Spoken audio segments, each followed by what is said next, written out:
नमस्कार दोस्तों, इस 10 मिनट के वीडियो की सबसे खास बात यह है कि इसमें इंग्लिश स्पीकिंग सीखने के लिए एक भी सेंटेंस आपको रटाया नहीं जाएगा, लेकिन फिर भी आप कुछ ऐसा सीखने वाले हो जो आपको बहुत अच्छी इंग्लिश स्पीकिंग सिखा देगा। दोस्तों, मैं आपको सबसे पहले अपना एक रियल लाइफ एक्सपीरियंस बताता हूँ। मैंने बचपन में एक इंग्लिश स्पीकिंग कोचिंग ज्वाइन करी थी और मैं बता सकता हूँ कि इसमें मुझे क्या सिखाया जाता था। उसमें सिर्फ रटना सिखाया जाता था। हम लोगों को डेली 10 सेंटेंस रटना पड़ता था और उन 10 सेंटेंस को रट करके हम एक रूम में बैठ करके उनको फिर बोल बोल करके प्रैक्टिस करते थे। लेकिन मुझे काफी लंबे टाइम के बाद में समझ में आया कि जिस बंदे से, जिस कोचिंग से मैं इंग्लिश स्पीकिंग सीख रहा हूँ, उसको सिर्फ पैसे लेने से मतलब है। वो पैसे लेता है, अपना कोर्स खत्म करवाता है और उसके बाद आप पे है कि आप उसको कैसे प्रैक्टिस में लेते हो, क्योंकि ये उसका बिजनेस था। हालांकि बहुत सारी अच्छी कोचिंग्स भी होती है।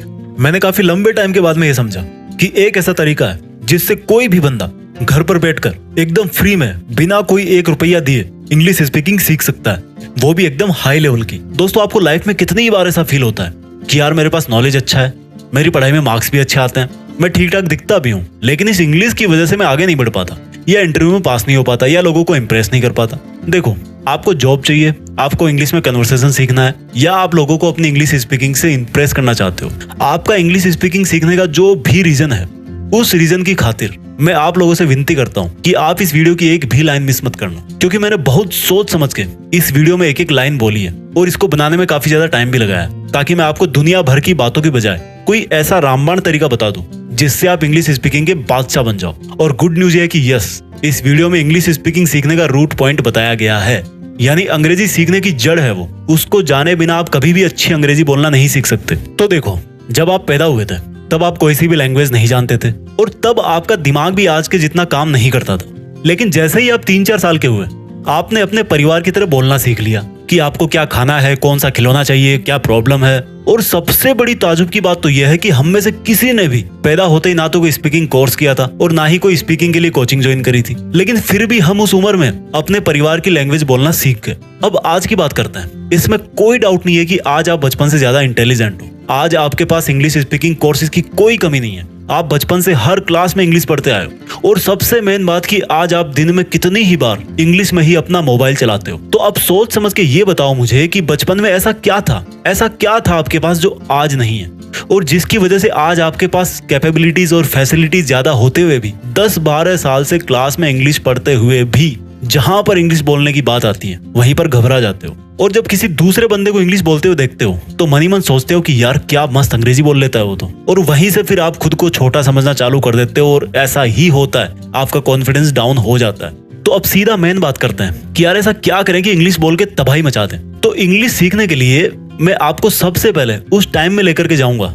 जब आपका जन्म हुआ था, क्योंकि आज हमें वहीं से सीखना है। मेरी बातों को ध्यान से समझना। जब आप छोटे थे तो आपके चारों तरफ जितने भी लोग थे वो सब के सब एक लैंग्वेज में बात करते थे। चाहे आप हिंदी परिवार में पैदा हुए, चाहे आप बंगाली परिवार में पैदा हुए, या फिर आप किसी तमिल, तेलुगु, किसी भी लैंग्वेज के परिवार में आप पैदा हुए, यानी कि आपके चारों तरफ हमेशा वो लोग थे जो उस लैंग्वेज को बोलते थे। और आपकी मजबूरी कह लो या कुछ भी कह लो, आपको भी वही सुनना पड़ता था जो आपके घर वाले बोलते थे। अब यहाँ से 2 बातें निकल के आई है।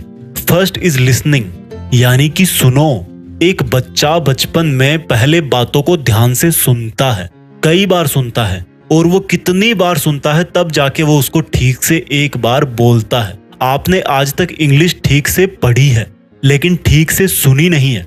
आपने जब भी इंग्लिश में कोई मूवी देखी या न्यूज देखी तो हमेशा ये सोचकर उसको अवॉइड करने की कोशिश करी कि यार इसमें मजा नहीं आ रहा, हिंदी में देखता हूं। और वहीं से आपने इंग्लिश को इतना टफ मान लिया कि वो आपके सबकॉन्शियस माइंड में बैठ गया कि इंग्लिश सीखना टफ है। एक बार किसी बड़े म्यूजिशियन ने कहा था कि अगर आप म्यूजिक सीखना चाहते हो ना तो म्यूजिक को ठीक से सुनना सीखो, और जब आप सुनोगे तो 50% म्यूजिक आप ऐसे ही सीख जाओगे। सेम चीज आज हम यहाँ पर इंग्लिश स्पीकिंग में अप्लाई करने वाले हैं। इंग्लिश लिसनिंग, यानी कि ध्यान से अंग्रेजी को सुनना सीखो।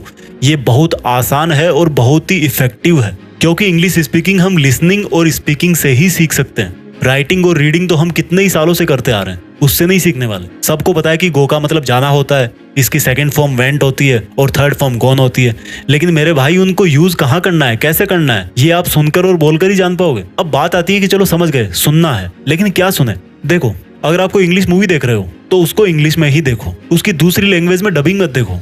अगर आपको समझ में नहीं आ रही तो उसके सबटाइटल्स को ऑन करके देखो और फिर सुनो कि वो कैसे बोल रहा है, कौन से वर्ड पर कितना जोर दे रहा है, कौन से वर्ड को कितना प्यार से बोल रहा है। इसके अलावा आप इंग्लिश सॉन्ग्स को स्क्रीन पर लिरिक्स के साथ में सुनो। यूट्यूब पर बहुत सारी वीडियोस मिल जाएंगे आपको। इंग्लिश में ही न्यूज सुनो और देखो, आपको वर्ड्स को या लाइंस को रटना नहीं है, बल्कि उनका प्रोनाउंसिएशन कैसे करते हैं, किस उच्चारण के साथ उनको बोलते हैं, किस फीलिंग के साथ उनको बोलते हैं, वो सुन करके सीखना है और दिमाग में बिठाना है, समझना है। पहली चीज क्लियर हो गई, यानी कि स्पीकिंग सीखने से पहले लिसनिंग सीखना बहुत जरूरी है।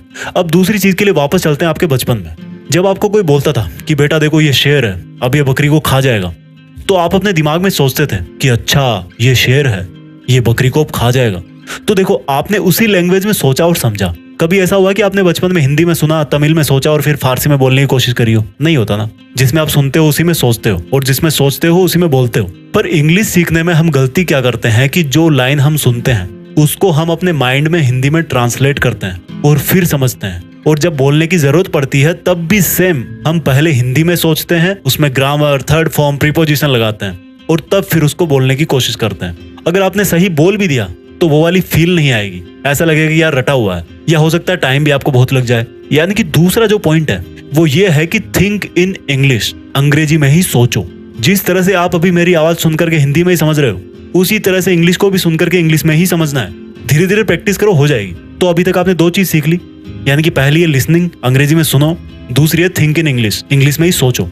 अब तीसरी चीज के लिए वापस चलते हैं आपके बचपन में। आपके बचपन में आपकी मजबूरी थी कि आपको भी वही लैंग्वेज बोलनी पड़ती थी जो आपके घर वाले जानते थे या बोलते थे, और अगर आप ऐसा नहीं करते तो वो कभी समझ ही नहीं पाते कि आपको चाहिए क्या, प्रॉब्लम क्या। यानी कि तीसरी चीज है आपका माहौल, आपकी कंपनी। अब आप बोलोगे कि यार मैं तो गांव में रहता हूँ, गांव में किसी को आती नहीं इंग्लिश, और जिसको नहीं आती उसके सामने बोलने का भी कोई मतलब नहीं है।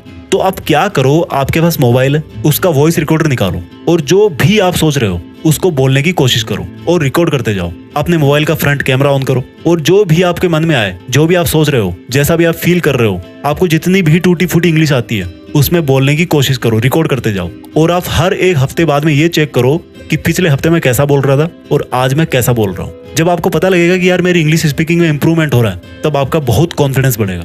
देखो, किसी मंजिल पे चढ़ने के लिए एक एक सीढ़ी से होकर जाना पड़ता है, ठीक है। और क्या कर सकते हो प्रैक्टिस के लिए? आजकल हर किसी के पास बात करने के लिए मोबाइल में अनलिमिटेड बैलेंस रहता है, तो आप अपना कोई ऐसा फ्रेंड ढूंढो जो इंग्लिश सीखने को लेकर सच में सीरियस हो, और उससे जब भी आप बात करो तो इंग्लिश में ही करो। आपको जैसी भी आती है, जितनी भी आती है, आप वही बोलो। और जब बात खत्म हो जाए तो उस लाइन को पहचानो जो आपने रॉन्ग बोली हो, और फिर अगली बार उसको सुधारना है। यानी कि किसी भी तरह से आपको अगर हो सके तो डेली कम से कम 1 घंटा तब तक प्रैक्टिस जरूर करनी चाहिए, जब तक आपको नहीं लगे कि आपका कॉन्फिडेंस बढ़ गया है। और जब आपको लगने लगे कि अब मैं ठीक बोलने लगा हूं, तो उस प्रैक्टिस ड्यूरेशन को फिर कम कर सकते हो। जब आप ठीक ठाक बोलने लगो तो अपने इस लेवल को और ऊपर करना है। यानी कि जैसे कभी आपके पास किसी कंपनी का कॉल आ गया मोबाइल पे, या आप बैंक में गए किसी काम से, तो वहां पर आप हिंदी के साथ में इंग्लिश को भी मिक्स करने की कोशिश करो। एग्जाम्पल दे रहा हूँ, बहुत बार जरूरत पड़ती है अपने को, रटना मत लेकिन इस लाइन को। जैसे मान लो आपको किसी अनजान से पेन मांगना पड़ गया, होता ना ऐसा बहुत बार, तो क्या बोलोगे? एक तरीका तो ये कि भैया थोड़ा पेन चाहिए था, और एक तरीका ये कि excuse me, can I have your pen for a minute, थोड़ा सा लिखना था। यानी कि जिस लाइन में आप कॉन्फिडेंट थे उसको इंग्लिश में बोल दिया और उसके अलावा हिंदी में बोल दिया, तो क्या बिगड़ गया?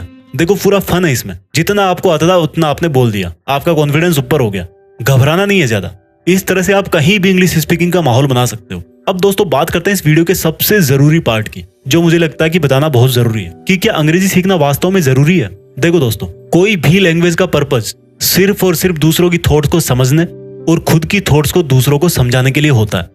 आजकल बहुत सारे जॉब्स में आपने देखा होगा कि उसमें इंग्लिश स्पीकिंग कंपलसरी होती है, क्योंकि उन जॉब्स में उन लोगों से बात करनी पड़ती है जो इंग्लिश बोलना प्रीफर करते हैं या सिर्फ इंग्लिश ही जानते हैं। या मान लो आपको टूरिस्ट गाइड बनना है और कोई विदेश से आ रहा है, इंग्लिश ही आती है उसको, तो भाई आपको इंग्लिश आनी ही चाहिए।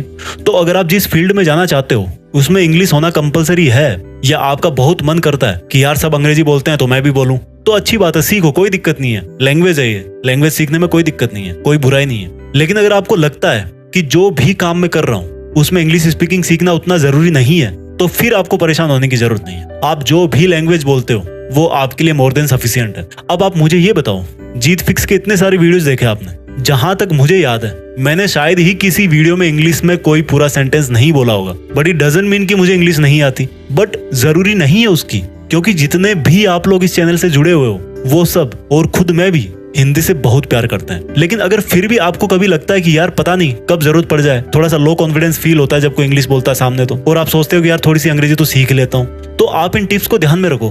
First is listening, second is think in English, and last but not least third one is the माहौल। भाई माहौल बनाओ, सीख जाओगे, लेकिन हिंदी से प्यार करना छोड़ना मत। जय हिंद, वंदे मातरम।